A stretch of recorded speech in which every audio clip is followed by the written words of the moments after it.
रावण जन्म का क्या है रहस्य, 3 श्राप बने बड़े कारण, ब्राह्मण पुत्र होकर भी कैसे आए राक्षसत्व वाले गुण, पढ़े पौराणिक कथा। रावण जन्म का रहस्य। महर्षि विश्रवा से विवाह के बाद कैशी ने वीभत्स राक्षस रूपी पुत्र को जन्म दिया, जिसके 10 सिर थे। उसके शरीर का रंग काला और आकार पहाड़ के समान था। महर्षि विश्रवा ने सबसे बड़े पुत्र का नाम दशग्रीव रखा, जो बाद में रावण के नाम से तीनों लोकों में जाना गया। 3 श्राप के कारण हुआ था रावण का जन्म। रामायण का जिक्र हो तो भगवान राम के अलावा रावण का नाम भी याद आता है। रावण लंका का राजा था और युद्ध में श्री राम ने उसका वध कर दिया था। लंकापति रावण महाज्ञानी पंडित था। रावण के अंदर सत्व, रज और तम तीनों ही गुण विद्यमान थे।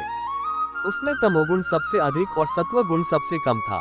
वाल्मीकि रामायण के अनुसार रावण पुलत्स्य मुनि के पुत्र महर्षि विश्रवा और राक्षसी कैशी का पुत्र था।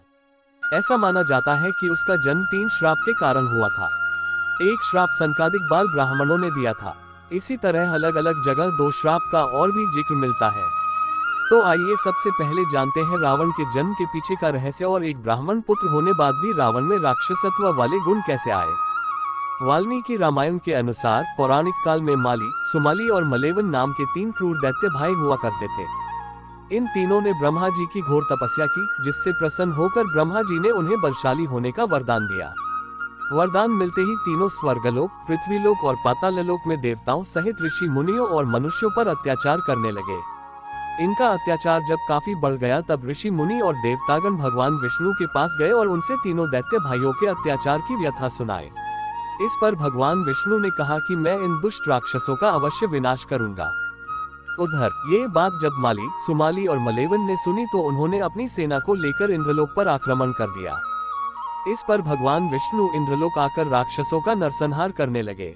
भगवान विष्णु रण क्षेत्र में आने के कुछ क्षण बाद ही सेनापति माली सहित बहुत से राक्षस मारे गए और शेष लंका की ओर भाग गए। उसके बाद शेष बचे हुए राक्षस सुमाली के नेतृत्व में लंका को त्याग कर पाताल में जा बसे। बहुत दिनों तक सुमाली और मलेवन अपने परिवार के साथ पाताल में ही छुपा रहा। एक दिन उसने सोचा कि हम राक्षसों को देवताओं के भय से यहाँ कितने दिनों तक छुपकर रहना पड़ेगा। ऐसे में कौन सा उपाय किया जाए जिससे देवताओं पर विजय प्राप्त की जाए।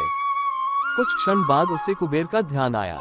तब उसके मन में ये विचार आया कि क्यों न वो अपनी पुत्री का विवाह ऋषि विश्रवा से कर दे, जिससे उसे कुबेर जैसे तेजस्वी पुत्र की प्राप्ति आसानी से हो जाएगी। इस पर सुमाली अपनी पुत्री कैशी के पास पहुंचा और बोला, हे पुत्री, तुम विवाह के योग्य हो चुकी हो, परंतु मेरे भय की वजह से कोई तुम्हारा हाथ मांगने मेरे पास नहीं आता। इसलिए राक्षस वंश के कल्याण के लिए मैं चाहता हूँ कि तुम परमपराक्रमी महर्षि विश्रवा के पास जाकर उनसे विवाह करो और पुत्र प्राप्त करो। धर्मपरायण कैशी ने पिता की इच्छा को माना अपना धर्म। राक्षसी होते हुए भी कैशी एक धर्मपरायण स्त्री थी, इसके चलते उसने अपने पिता की इच्छा को पूरा करना अपना धर्म माना और विवाह के लिए स्वीकृति दे दी। इसके बाद कैशी महर्षि विश्रवा से मिलने पाताल लोक से पृथ्वी लोक चल पड़ी।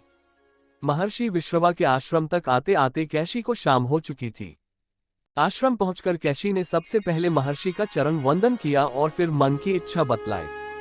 इस पर महर्षि विश्रवा ने कहा, हे भद्रे, मैं तेरी ये अभिलाषा पूर्ण कर दूंगा, किंतु तुम कुबेला में मेरे पास आई हो, अतः मेरे पुत्र क्रूर कर्म करने वाले होंगे। उन राक्षसों की सूरत भी भयानक होगी।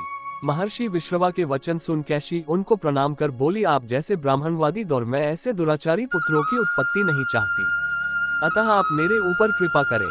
तब महर्षि ने कैशी से कहा कि तुम्हारा तीसरा पुत्र मेरी ही तरह धर्मात्मा होगा। इस तरह कैशी को हुई संतान की प्राप्ति। महर्षि से विवाह के पश्चात कैशी ने वीभत्स राक्षस रूपी पुत्र को जन्म दिया, जिसके 10 सिर थे। उसके शरीर का रंग काला और आकार पहाड़ के समान था। इसलिए महर्षि विश्रवा ने कैशी के सबसे बड़े पुत्र का नाम दशग्रीव रखा, जो बाद में रावण के नाम से तीनों लोकों में जाना गया। उसके बाद कैशी के गर्भ से कुंभकर्ण का जन्म हुआ। उसके समान लंबा चौड़ा दूसरा कोई प्राणी न था। तदंतर बुरी सूरत की सुपर्णखा उत्पन्न हुई। सबके पीछे कैशी के सबसे छोटे पुत्र धर्मात्मा विभीषण ने जन्म लिया। 3 श्राप भी बने रावण जन्म के कारण। 1. संकादिक बाल ब्राह्मणों के श्राप से हुआ रावण का जन्म। ऐसा माना जाता है कि रावण और उसका भाई कुंभकर्ण पूर्व जन्म में भगवान विष्णु के द्वारपाल जय विजय थे। एक समय की बात है, बाल ब्राह्मण वैकुंठ जाने के लिए प्रवेश द्वार पहुंचे, जहां जय विजय पहले से ही मौजूद थे।